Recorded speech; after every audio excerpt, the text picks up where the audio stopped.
So hello, everybody, and welcome to the Backlog.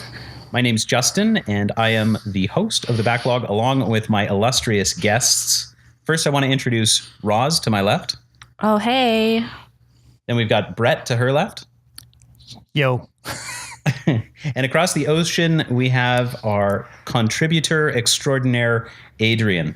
I'm not to anyone's left. You're all the way left. I'm very left. You're so far left. So we're going to take this time now to talk about episode 2 of the Backlog.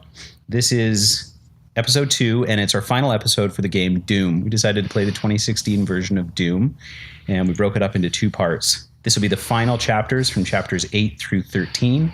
We're just going to talk about some of our experiences, a wrap-up with the game, what we may or may not want out of Doom in the future.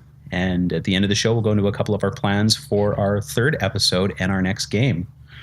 So one of the things that came up for all of us, I think, in the last half of the game, and I want you guys to talk about this a little bit, is boss fights. We got boss fights, right? We didn't have that in the beginning of the game. Ugh.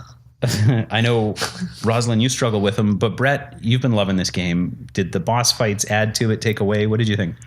Oh, I really think the Cyber Demon fight, so the first boss fight, that was really well done. And it also tapped into nostalgia a little bit too, because I was expecting to fight a Cyber Demon playing the original Doom. I knew it was one of the sort of key bosses. The second boss fight with the 3, I think they were called Hell Knights or... Hell I can't Guards, exactly I think. Hell Guards, yes. Oh, nice work. That one was kind of weird, especially when you saw those parasites jump into the armor and everything. I'm kind of thinking, what's that? That doesn't kind of line up with all the other creatures and everything. I was a bit confused. It felt a little tacked on, but it was okay in terms of a fight. It was actually probably, for me, the easiest one. There wasn't a big gap between those boss fights either, was there? It was sort of odd pacing. They were all kind of crammed right at the end. It almost seemed like, yeah. And then the final one too was okay, but again, it was the Spider Mastermind. You're expecting that if you played Doom, and they were good. And yeah, they added a little bit. They were a bit of something else to do, rather than just run around in an arena and just crazily, madly shooting at everything. Yeah, I agree. And I think the game needed that at that point because we'd gotten a lot of our power-ups. We'd gotten a lot of our weapon unlocks.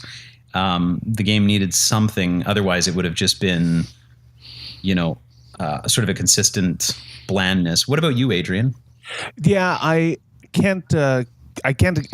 agree. They were fantastic. At the end of a game like this, what else is there to do other than a boss fight or throw scads and scads of enemies at you? I don't know, like Grand Theft Auto or something like that. There's never any boss fights in those, and they always feel like kind of a letdown because you're just ramming your head over and over against it. Whereas there were more puzzly and more unique challenges other than, fighting tons and tons of cacodemons or whatever. Yeah, I agree. I did appreciate that. It was nice to mix it up. And of course, Roz, you didn't like. I did not enjoy them. They tricked me a couple times. I'm like, yeah, I beat it. And then all of a sudden I would go to hell. I was like, I have to do it again.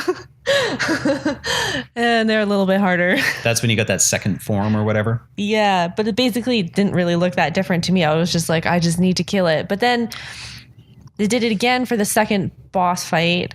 But then the third one, I was expecting it to do it again. And I saved all of my BFG ammo for the second one. And then there was none. And I was like, well, great. Like there's no second half. It was just that one fight. Yeah. So I basically saved that ammo for nothing. Well, and it was a little, I guess narratively, it seemed a little weird because in that final stage, there's some sort of evil overlord or something saying stop him, keep him from reaching wherever, blah blah blah, that sort of thing, right? Talking to all the creatures that you're fighting, right? This big disembodied voice. But when you fight the Spider Mastermind, there's none of that voice narration going on, so it didn't make me think that you were actually fighting the sort of end boss, the end consciousness or whatever of hell, which is probably a sort of a loose thread that got left over for a potential sequel, I guess. That's actually a really good point. I didn't consider that at all. But you're right. The crab spider monster, didn't fit that voice tone or anything, did it? No. Huh. It was just a monster that appeared after Olivia. Again, we kind of get an evolution. Into the ground or something. Yeah, I wasn't even sure. Did she change into it, or was she a sacrifice that summoned it, or I have no idea. But it was a strange fight, I thought. I agree. A little bit. And I think Adrian, I'll apologize if you disagree, but I think, Brett, you're kind of becoming the story master of this Doom experience, because my knowledge is still so little, but you seem to be pretty on point. So if you couldn't tie those together, I don't think the three of us could. Adrian? No, there's a whole, it seems very incoherent to me. There's just a lot of metal and fire and skulls and I expect Jack Black from that Brutal Legend to pop out, and it was just so like silly. Yeah, it was so silly almost, but in the best stupidest way, you know. Totally. I still, and I got to preface this whole second episode with, I really enjoyed my experience. Even the last half of the game, I had some complaints. Like that third grenade evolution. Did anyone get that weird third grenade?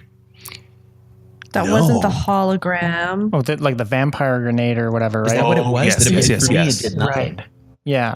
Because there was the frag grenade, there was a hologram. And then, that other one where it basically takes life force out of your enemy and recharges your life or something. Yeah, like Is that what it's supposed to do? Transfusion from Borderlands. Yeah. There you go. That makes sense. Certainly didn't do the trick for me. So I think we're all on the same page about bosses, except for Roz. But one thing she did notice was there's a lot of tongue-in-cheek homage to the past and sort of the silliness of video games. But you found there was a lot of weird bits, didn't you? I do. I like to call them weird bits. I thought they were weird bits in the game. And I never played any of the other Doom games before, but there was in Mission 8, Super Turbo Turkey Puncher. And I didn't know what it was. And so I clicked on it and started playing it. And then my Xbox mind kept going to like, oh, I got to get an achievement for this probably, right? So I just kept punching the turkey. And that's all you do. But I punched it for a really long time, and then nothing happened. Well, and that was actually in the first. Not the first, I should say. It was in Doom 3. There was an arcade cabinet in one of the cafeterias in Doom 3 called Super Turkey Turbo Puncher or whatever, right?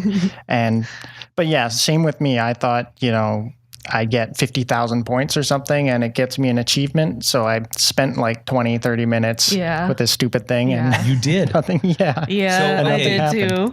We're going to pause quickly. Brett, you played on the Xbox One. No. PC. You played on the PC. Yeah. How many of the achievements do you get? Did you know? Did you like get every one? I think I just about unlocked everything. Oh my goodness. Yeah. Adrian, you played on the PS4. PS4, yeah.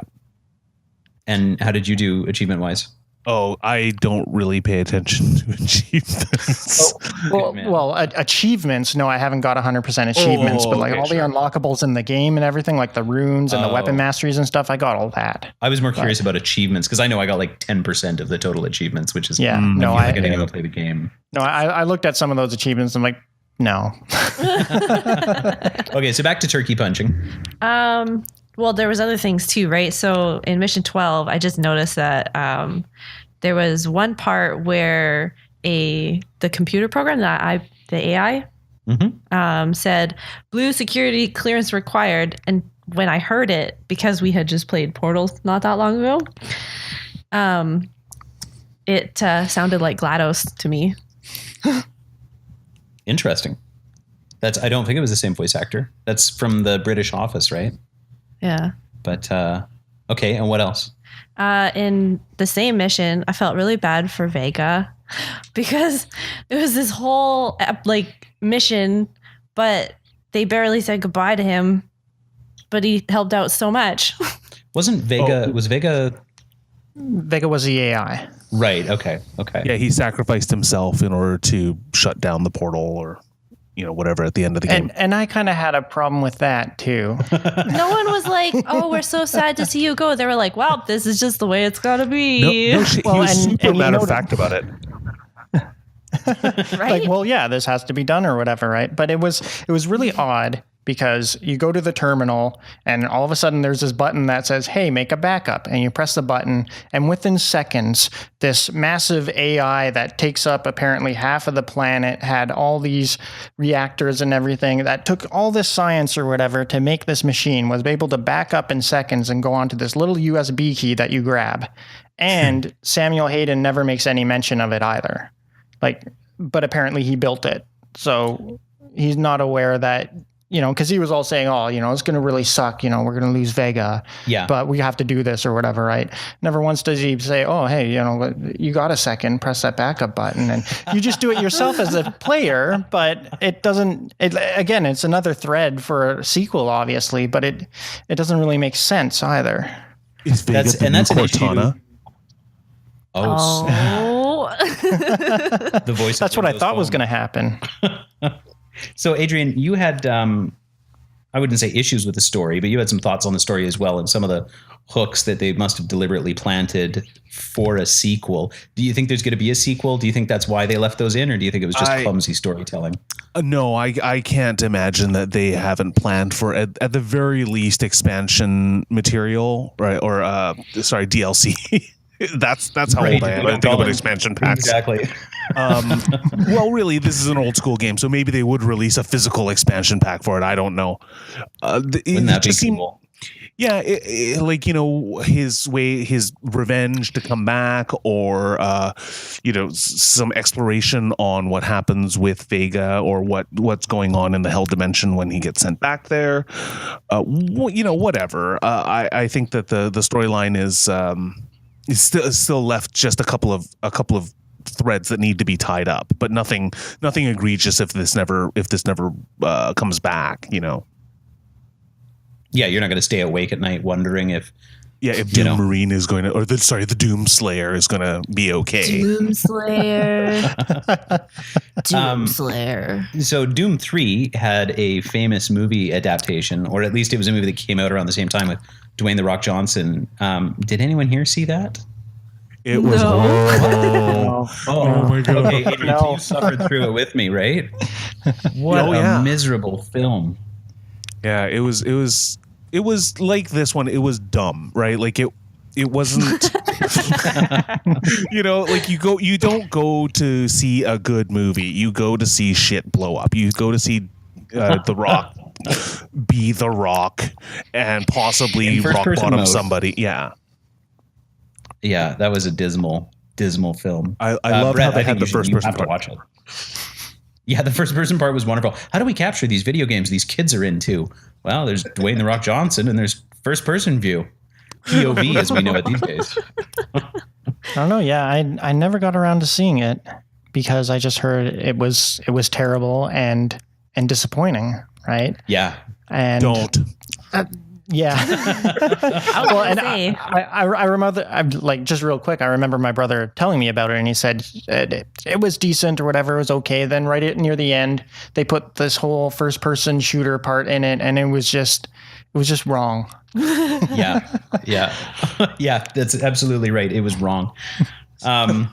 This has got me thinking, though. This is like Doom has been around for such a long time. We talked about this in our first episode. I really need some Doom paraphernalia. Like I need a vintage Doom T-shirt, or at least one that's made to look. So, Roz, if you want to put that on my Christmas list, oh, that's a good one. right? Yeah, I'm getting a tattoo of John Romero I don't know on if my I back. want to.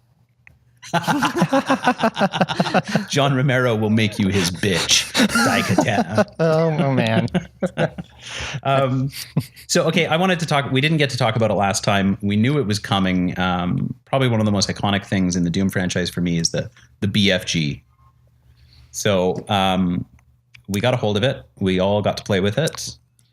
Was anyone disappointed, let down, expected it to be different? I realized that the BFG is not the big friendly giant now. It is not the big friendly giant. it. It stands for, what does it stand for? This is a kid-friendly show, Justin. Gotcha. Well, and I don't think they ever explicitly say what it stands for in the game. Maybe in like a description, but I don't think anybody actually verbatim says what it is. And certainly not in this game. Just the BFG 9000. And the BFG labs, welcome to the BFG labs. Oh, this person was responsible for the BFG development, like that kind of stuff, right? That hologram dude. Yeah. He kept on talking about BFG. That's right. So then, okay, I will call it this. It's the big friggin' gun. There you go. I think that's been said a few times. Did you guys have fun with it? Loved it. I enjoyed it. Yeah. Yeah, me too. Nah. Really? Yeah. That's a I'm like the only person who did not enjoy this.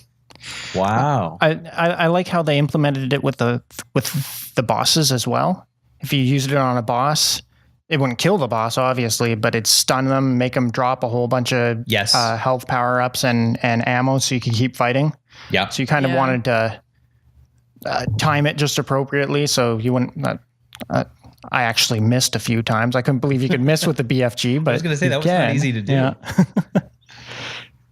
Go ahead, Adrian. You got something. And that's exactly right. It's like because you can't chainsaw a boss to get more ammo if you run out in the middle of the fight.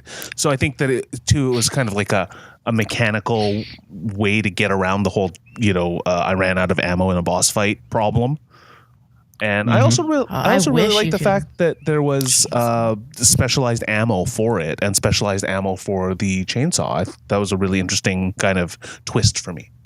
That was very clever. I mean, we haven't seen a lot of games give you control over your resources like that, and in a way that was a lot of fun. It provided some really positive feedback. Like I liked chainsawing into guys, and I'm embarrassed to admit that I didn't really consider it a strategy until we all talked in the last episode. I was just kind of doing it haphazardly, but once you get in that mode of sort of timing your refills by using the chainsaw or using the BFG, the last bit of the game for me became almost like a rhythm game where I was sort of flowing through it and, everything was firing on all cylinders. And it just became like a really zen experience. In fact, I feel like I could have amped up the difficulty near the end of the game. This is a game where I got better and was rewarded by an easier gameplay experience. Did anybody else feel like that? Kind of. Especially with some of the rune unlocks too, right? You get unlimited ammo if your armor's above, was it 100 or 75 or something like that? Your ammo will go out. Right. Yeah, I heard about that. Yeah. Yeah, that unlocking that rune was really hard, but and staying above 100 armor is actually pretty tough too. But then you can just chain gun everything all day, and that's a big weakness about the chain gun. You never have any ammo for it, but that's specifically what that rune is for. So you can just sit there and mow everything down. That particular rune, I tried so hard. And I just couldn't do it. And then instead of doing it, I just didn't. And so I never got it. But I wished I had it, but I didn't get it. Well, what did you have to do for that rune? If I'm trying to, I think it was the smart rocket or the rocket launcher. I'm trying to remember. I can't remember which one it was, but there was a couple I didn't do. I didn't do the very last two in general because they were just too hard. I don't think I hit a rune in the whole second half of the game. I just, were they hidden in monster closets or something? No, I didn't see a lot either now that you mention it. There was 4, I think. Yeah, there was 4. Okay, so I'm just bad at finding... I'm just bad at finding secrets, Later in the game, they were a bit off the beaten path, and I actually had to restart a couple levels to get some of those things, because that's one of the problems I had with the game as I played it more and more was it didn't let you backtrack a whole lot. And so if you did realize you missed out on some of the secrets, you had to start the level over again. And there was mission 8, I think I did 5 times to get everything. Yeah. Because I kept missing stuff. There was one time where I was like, okay, I'm going to finish this level, or I started this level. I got a certain way through it. And then I realized that I missed one of those like Praetor suit upgrades. So I restarted the level and then got it. But I had previously in the start menu did one of the rune challenges before I started that level, and restarting that level made me lose the progress in that particular rune challenge. And I had to do it again. I was so upset about it. Wow. You guys took that a lot. Again, you took it a lot more seriously than me. Anyone who listened to the first episode knows that I didn't go after the runes. You guys convinced me to do some of the rune challenges. So I went in and I picked the 3 that I thought would be most beneficial to me. That was, and I spent a couple hours burning through them. And then I realized that until you unlock more runes, you've only got 1 slot available. So I was so disappointed. I said, forget it. I'm done with runes. So I'm sticking to that. But the rune challenges were fun. And I think if I'd been a bit better prepared and known what to expect going in, I think I would have put a little more work into them, because they were ultimately fun. I'll give them that. So the BFG, we've talked about that. We've talked about the boss fights. We've talked a little bit about the story ending and the weird bits. We're going to wrap this episode up by What about the ending? Yeah, I was going to say by talking about the ending of the game, because nice. I think we've all got opinions on the ending. Let's start with Brett, because he's itching to tell us what he thinks of the ending. And then we'll go to you, Adrian. I kind of hated it just because... Well, right at the end of the game, you defeat the spider mastermind and you're teleported back somewhere on Mars again. And surprise, surprise, Samuel Hayden betrays you. He's all like, oh, yeah, thanks for your help and everything. But he's like, but I can't kill you. So see ya. And you get teleported away. And as you're getting teleported away, he activates that code crucible. That's what it is. And it's a big sword. Yeah. And what I hated about that was like, I had that and I didn't get to use that at all. I was thinking the same thing. I thought maybe it wouldn't be over. We could wrestle it out of his hands and but no, that was it. That was really the ending. Yeah. Yeah. And I would have rather he just killed the character or something, right? That's what I was thinking. It just seemed so dumb. It's like, okay, I'm going to come back and stop you because I'm all hell-bent on stopping all this hell stuff from happening, and you want to rebuild it all. So why are you just sending me away? Why don't you just kill me right now, especially with that big sword you have? It would be so easy. It didn't make sense. But obviously it's, so we can make a sequel. But that's always a weak argument for anything in a game or movie or whatever, right? Well, especially such a climactic experience too. Like everything was sort of ramping you up. I Adrian? could not disagree more. I loved the ending. I thought it was very evocative. I feel like you're joking. Oh yeah. This guy's totally been Andrew Ryaning you, or sorry, Andrew Ryaning you from the BioShock. Like he's just been dicking you around the whole game, and you're basically a cross between Master Chief and Kratos. Like you're just super mad and you want to shoot everything. And, he's got to come back. He's got to come back and tear that smug robot to pieces. And I, for one, can't wait. I think it's going to be really, really good to have Doom 2 or 5 or whatever number they come up with. I loved it. Having those hooks open makes for me like anticipation for the next game, As long as it doesn't take 7 years like Doom 3 did this one was. Yeah. I don't think it would. No. Okay, Roz, what about you? I feel like Dr. Samuel Hayden talks too much. And I didn't really listen to a lot of what he was saying. And I felt like that through the whole game. So I figured that he just sort of made you go somewhere, and I didn't understand why. And I figured it was probably because I just missed it in the story through the game somehow. But yeah. And then I looked at that red thing that he had in his hand and I was like, did I poke that into things in the hell dimension? But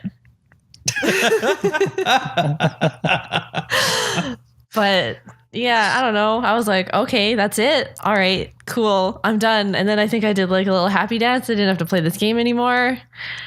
And that's it. I was pretty much done. Wow. That sounds about right. From what I've heard you complaining, we've been playing through this. I think I like got up and I put my arms up like they do in those like old movies, and I was like, yes. Well, and I think you texted me right after saying, I don't have to play this game anymore. Yes. Oh, it's true. I was like, did you beat it yet? It's over.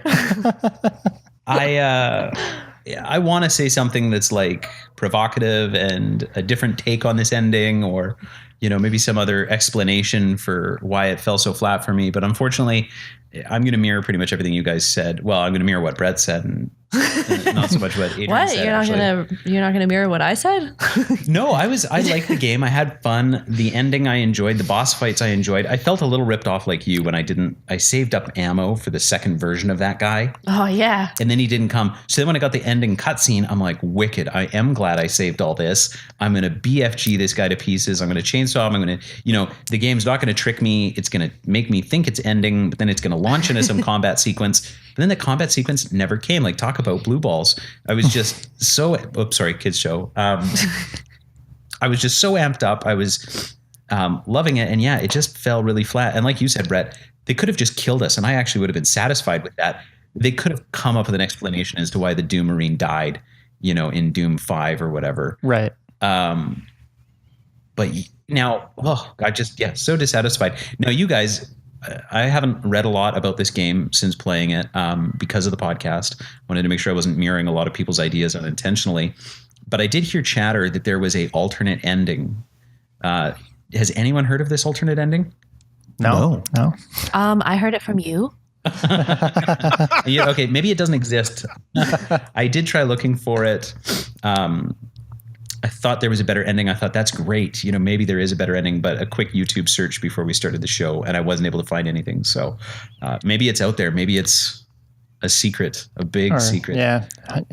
All achievements and everything. And yeah, the internet will discover it 10 years from now. Or maybe it's an ending if you beat like the super hard mode or whatever, that like extra hard mode that you get once you. That's right. Ultra Nightmare. Yeah. Ultra Nightmare? Something like that. Sure. So this is going to be your last chance, guys, to talk about Doom, at least while you're being recorded. You could talk about it a lot after this, but this is the last chance we'll have to talk about it. So starting with Adrian, is there any wrap up you want to say, Adrian? Love the game overall. Sum this experience up. Yeah, no, absolutely. Love the game overall. Disappointed that I couldn't use that sweet ass sword. Waiting for a sequel. The super interesting thing that I found about this is that the original Doom on PC was known for making multiplayer a thing, right? Like PC multiplayer was a thing now, and people had LAN parties for it, and it invented the term deathmatch. And all of the buzz that I've heard, all of our discussion on it, and all of the articles on online and podcasts that we've listened to all talk about the single player game. They don't really talk about how good or tuned the multiplayer is. There's no Doom esport thing happening. It seemed really odd to me that this game wouldn't be more successful on the multiplayer front. That's an excellent point. And yet I had no interest in it either, because that's kind of what all the. And I didn't experience it for myself, actually, though. It's just based on what I heard from everybody. It was just like, oh, well, why would I bother then? If it's just mediocre, run-of-the-mill multiplayer, which is what apparently it is. I'm not a games reviewer, so I wasn't obligated to, I guess. But I don't know, maybe I should have. No, we talked about it early on, but I don't think anyone wanted to subject themselves to that because, like you said, Adrian, the buzz was really around the single-player experience. Mm-hmm. So, yeah, Brett, totally. What are your final thoughts on Doom here? Narratively, I thought the game was a mess, and it was more just the game would have been better if it was, right? But you can't really expect it to be when it's Doom. It's not Dragon Age. But as no. As far as mechanics and gunplay and everything, it was really well put together. I enjoyed it. It kind of petered out a little bit at the end, and I found some of the unlocks a little. Some were like, kill 5 enemies at once using the rocket launcher or something like that. And you kind of go in your head, okay, well, I have to go to some specific places. Otherwise, I'm not going to be able to do that. I need to find a whole bunch of weak enemies somewhere. Right. But on the whole, I really enjoyed it, and I am looking forward to a sequel that I'm sure will come out in the next year or two, just to see how the story, what they do with this hot mess of a story. Fair enough. Roz? I'm good. You're good. That's it. You said everything you need to say? Please don't make me play the next one.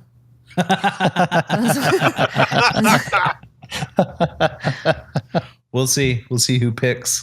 Yeah, I'm a little bit like Roslyn. I've talked enough about this game. It was a fun experience talking about it with my friends. I think that made it much more enjoyable than just playing the game by myself. If rental stores were still around, I would say this is an absolute must rent.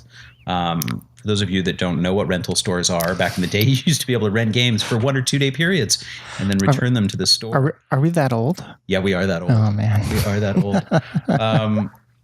Totally off topic. One of my favorite pastimes was going to the video store to rent games. I used to have this great store by my house that would do 2 for 1. Anyways, not the point. So definitely a rental, a purchase nowadays is getting hard to justify a big $80 purchase on a single player campaign, no matter how good it is. But this one felt like it had meat on it, so I'm happy I played it. And those are my thoughts. Yeah, worth it. Worth it. Okay, guys. So we're going to wrap up our second episode, our sophomore effort for the backlog. We will be coming back at you with a new game. That game is Life is Strange. Life is Strange. So we got a couple new people joining us on the podcast. It's going to get loud. It's going to get messy. Has everyone here played up till chapter 3 in Life is Strange yet, like we're supposed to? Haven't touched it yet. Oh, I haven't started it yet, but I was hoping to start it this week sometime. And Adrian? Halfway through chapter 2. Oh, really? Nice. Wow, congratulations. Wow. You win today's Studious Award. What about you? I had on my reading. I have not even, no, that's not true. I turned it on, but when I turned it off, it said any unsaved progress will be lost, and I do not recall saving. So I think I'm starting at the beginning. It's fairly generously checkpointed. Oh, good. I do like that. So yeah, we'll be back in a few weeks. I can't say how many yet, but we'll be back in a few weeks with the third episode. It will be Life is Strange. We will have some new people. We will have your favorites, us four. And Yeah. Look forward to talking to you all soon. All right. Bye from me. See you later. See ya. Bye.